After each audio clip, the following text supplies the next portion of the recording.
Welcome, friends, to The Line of Fire. Michael Brown here. This is going to be an eye-opening week. You don't want to miss a single broadcast as we open up some really, really critically important subjects from the Word and for our lives today. Delighted to have this time to be with you as we are here to equip you, to empower you, to help you to engage as we all stand in the line of fire, standing together on the front lines, but not alone. As we remind you every single week, yes, Jesus did tell us in this world you'll have tribulation, but then he said, be encouraged, I've overcome the world. And we are overcomers in him. So we're not discouraged. We're not throwing in the towel. We're not running into a corner to hide. We're not looking at how bad things are around us. Instead, we're looking at how good God is, how faithful he is. So we talk about some very sobering topics today. I mean, topics that we have to talk about, that are in this world in which we live, critically important. We won't do it with fear. We'll do it with faith, knowing that the one in us is greater than the one in the world. Let me remind you, if you're not getting our Frontline Equipping newsletter going out once a month, plus our weekly updates on latest articles and videos that will bless you and edify you and help you, be sure to sign up today, thelineoffire.org. thelineoffire.org, right on the homepage. Today, we're going to focus on the diabolical, the devilish, the satanic nature of anti-Semitism, of Jew hatred. We're going to expose that it is demonic in its roots, that there's no rational explanation for it. It will give you a better understanding of what's happening in the world around us.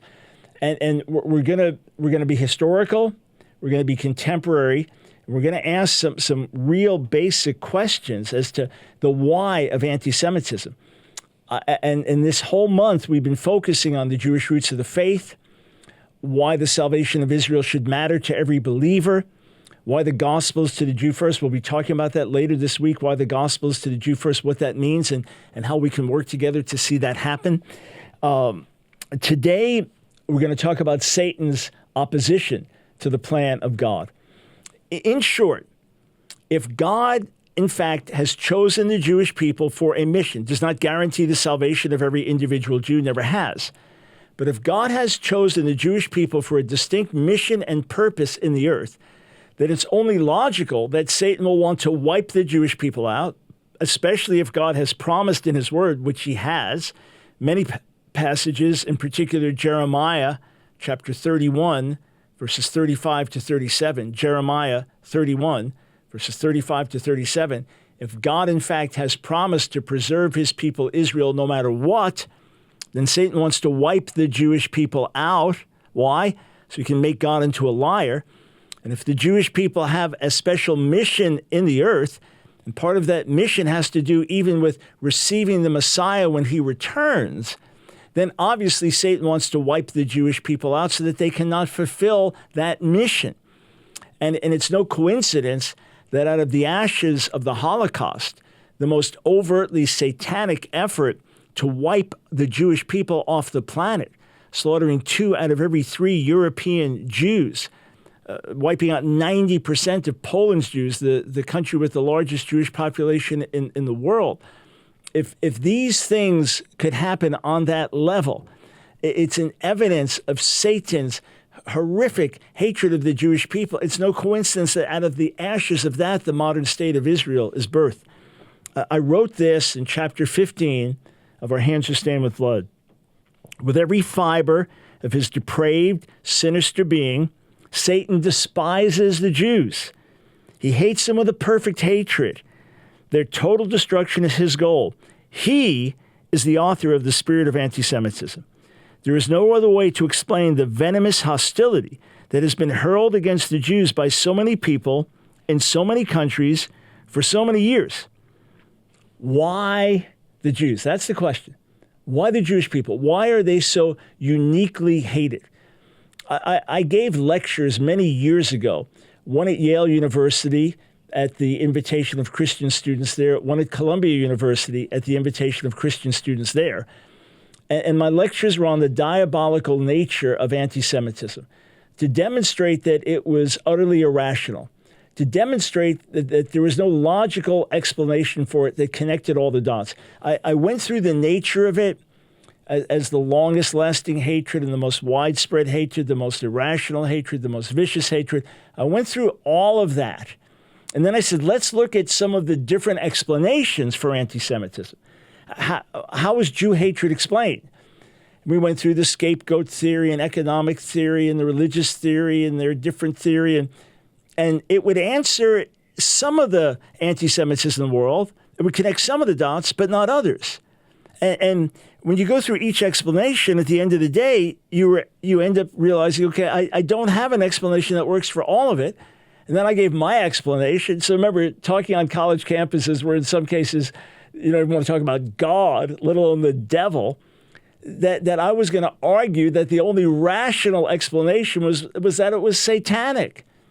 And then I fielded questions and objections from students there and grads, faculty, others that were there, and nobody had a better answer.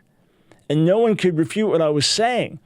And at the end of the night in Yale, a student came up to me and he said, I've never seen the opposition so lovingly dismantled. But it wasn't my brilliance. It was the fact that there was no better explanation. So as I wrote, why the Jews? That's a question that's been asked countless times and countless answers have been given. Some people have said that Christianity itself is the chief cause of anti-Semitism since the church has accused the Jews of deicide, killing God, thus falling forever from grace. So there are many who believe that it's the spread of Christianity around the world that explains anti-Semitism. But this theory doesn't explain the presence of anti-Semitism in non-Christian countries like Japan or Iran, nor does it account for the fact that anti-Semitism existed before Christianity began. The Jewish scholar Peter Schaeffer, in his book Judeophobia, shows, and others have shown it as well, that several hundred years before the rise of Christianity, several hundred years before Yeshua himself came into this world, that you have anti-Semitism, Greco-Roman anti-Semitism, singling out the Jews for particular hatred as Jews. So it existed before the gospel was here. It exists in places that have not been touched by the gospel. It doesn't explain how it's so blazingly hot in radical Islam. Others have said, no. Here's the explanation. Every generation, you have to blame somebody. There has to be a scapegoat. So the Jews just get scapegoated the most. But that doesn't answer the question. That just declares the problem again. Why is it that the Jews in particular get scapegoated? Why is it when something bad in the society happens, the Jews get blamed for it? You know, in the Middle Ages, during the time of the Black Plague, and as much as a third of the population of Europe wiped out by this plague, who gets blamed for it? The Jews. Well, didn't Jews die of the plague too? Yeah, but in some cases in not as high numbers as the Gentile communities, simply because of Jewish hygienic practices going back to Torah and Jewish tradition. That was the main reason they didn't die in as high numbers. But because they didn't die in as high numbers, they must be responsible for it. The Jews, they concocted a special plan. They took the hearts of animals. They took the elements of the Lord's Supper. They mixed it together in a potion. They polluted the wells, and that brought about the Black Plague. Jews were slaughtered over this. Jews that survived the Black Plague were slaughtered for allegedly starting the Black Plague. That's the irrational nature of things, and that's what raises the question of why the Jews?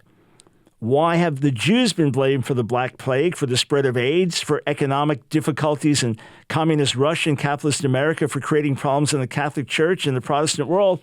Why always the Jews? And by the way, every one of these claims I document in Our Hands Are Stained with Blood. The Jews were responsible for the spread of AIDS, especially back in the 80s, 90s. Jews are doing this or that in the church. Jews control the Vatican. And I want you to see this. I raised this question in the 2019 edition of Our Hands Are Stained with Blood. It first came out in 92. Then we updated and revised it in 2019. That's the copy that people are reading today, and their eyes are being opened, and they're shocked, and they send me texts. They're reading and weeping. This is what I wrote in the 2019 edition. And I'm pointing this out because we've seen anti-Semitism on college campuses, university campuses like crazy. since the Hamas massacre, October 7th of 2023, we're seeing this everywhere, massively on college campuses. Well, it's no surprise. It's been here for many years. It's been here for decades. So look at this. An April 28th, 2018 report in the Washington Times announced anti-Israel sentiment sweeps U.S. college campuses. This is 2018, there's a report, and it had been around for years before that. Describing the growing BDS, boycott, divestment, and sanctions movement on these campuses, the article shares the sober news. I'm going to pause here for a moment. I've got an important announcement for you. Then I'm going to come back and share more about anti-Semitism on college campuses. We'll be right back. I'm Paul Burnett, a board-certified doctor of holistic health. I have never met anyone deficient in caffeine or sugar, but I have met many people deficient in energy-supporting vitamin B12. Unlike other oral B12 supplements, Alfred Libby's slow-dissolve Super B12 is fast-acting because the formula is scientifically developed to dissolve under the tongue, bypassing the digestive process, making it immediately available for use in the body. Alfred Livy's Slow Dissolve Super B12 is also formulated with other natural energy-supporting ingredients, such as folate, ginseng root, and other natural ingredients. You deserve to live with greater energy and mental clarity, and now, like millions of others, you can with Alfred Livy's Slow Dissolve Super B12, sold only by your wellness partner, Trivita. To order Alfred Libby's B12 for yourself, call 1-800-771-5584 or online at Trivita.com. Order today and use promo code BROWN25 to receive 25% off your order. As a new customer, 100% of your order proceeds from your first order will go to support the Line of Fire radio broadcast. Call 1-800-771-5584, 1-800-771-5584, or online at Trivita.com. Welcome back, friends, to the Line of Fire broadcast. Michael Brown, delighted to be with you. Be sure to sign up for our monthly Frontline Equipping newsletter at thelineoffire.org and check out the thousands of free resources we have there. Videos, articles. Go there, search to your heart's content, and enjoy the content. Washington Times, April 28th, 2018, reporting on anti-Semitism on college campuses in America said this: no matter how the BDS movements are packaged, so again, boycott, divestment, and sanctions against Israel, no matter how they're packaged, they're not about exercising a free speech right by targeting an unfair business practice. They're about wiping Israel from the face of the map. They're about driving home the point that Palestinians are the rightful heirs to Israeli lands and Jews should not only vacate, but die. What do Hezbollah, Islamic Jihad, Hamas, and the Palestinian Front for the Liberation of Palestine have in common? Asked one writer for the Jerusalem Post in a 2017 analysis. Now for the penned response. These terrorist groups have all been lionized and glorified by Students for Justice in Palestine, the campus arm of the global boycott, divestment, and sanctions BDS campaign. And coincidence of all coincidence, not, the SJP, which bills itself as an innocently grassroots-run group, is the common denominator for these U.S. campus-based BDS movements. It's anti-Semitism, pure and simple. It's alarming and hate-filled, and it continues to sweep across America's places of higher learning, landing soon at a university or college campus near you. Yeah, and how about this? According to a 2019 report from Israel's Ministry of Strategic Affairs and Public Diplomacy called Terrorists in Suits, there are, quote, over 100 links shared between the internationally designated terrorist organizations Hamas and the Popular Front for the Liberation of Palestine, with at least 13 anti-Israel BDS promoting NGOs. So this Jew hatred is out there in ever-increasing measure. We've been warning about it, friends, for well over 30 years. We've been saying for years now around the world it was at levels not seen since before the Holocaust. And then the October 7th massacre brought it up to the surface. You would have thought after this horrific, barbaric act targeting children, babies, women, targeting the elderly, and guilty of the most horrific atrocities, unimaginable, documented atrocities. After all of that, you would have thought there would be world sympathy for Israel rising. But within days, there were rallies calling for the death of the Jews, and not just pro-Palestinian, but pro-Hamas rallies. And I remind you that 51% of American young people surveyed said that Israel should be ended and that the land should be given over to the Palestinians, and that they were siding with Hamas against Israel. How does this happen? Well, it happens because of this junk being taught on college campuses. It happens because of social media influences on TikTok and other places with tens of millions of followers demonizing Israel and the Jewish people. It's been happening through history. And friends, we as the people of God need to be alert to this. This is a spiritual battle.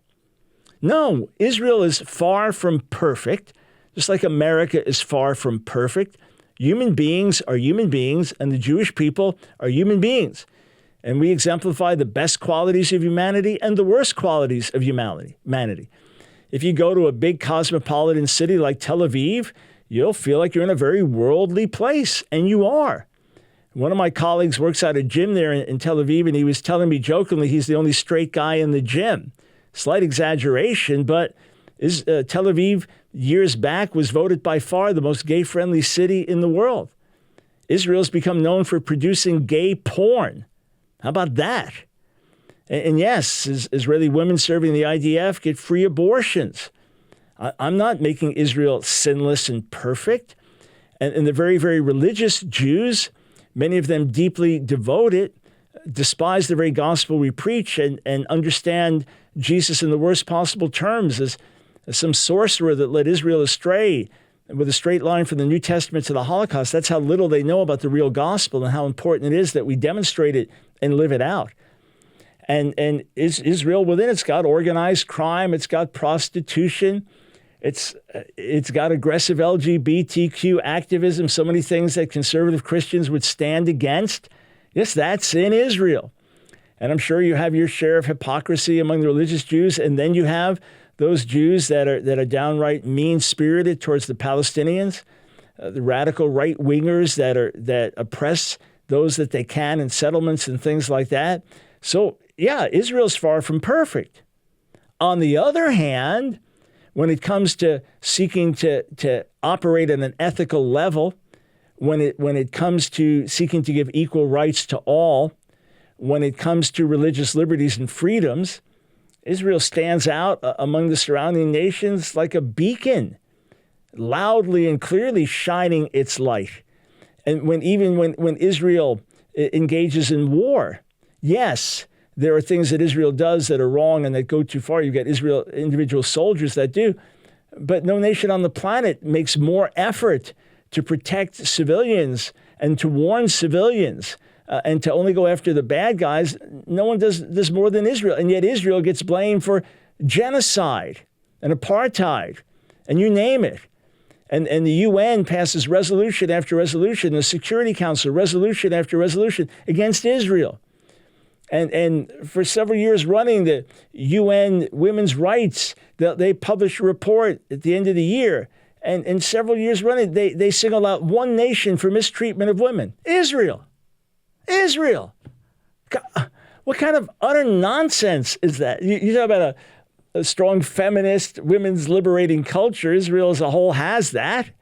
And then you talk about so many of the extreme Islamic nations and others that like in Afghanistan, where women can't even get proper education, and on it goes. Yet Israel gets singled out. Why? Why?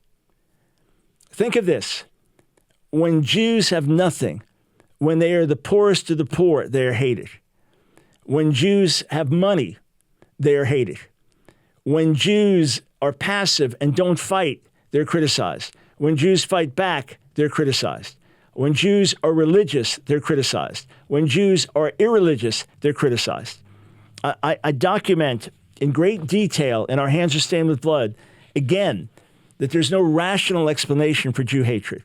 It is, to say it again, the world's longest hatred, the world's most widespread hatred, the world's most irrational hatred, and in certain ways, the world's most vicious hatred, and 2,500 years into its existence, if you want to go back to the book of Esther and start there, 2,500 years of anti-Semitism, it's burning more intensely than it has in generations around the globe, and even here in America, and even parts of the church embracing a theology that at its root is anti-Semitic, saying that God has forever cursed the nation of Israel, that God is through with Israel as a nation, that there is no more purpose for the Jewish people as a people.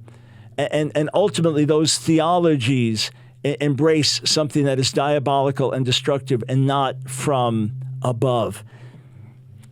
You say, well, it's because Jews control the economy. That's why they're hated. What about through history when Jews have been so poor?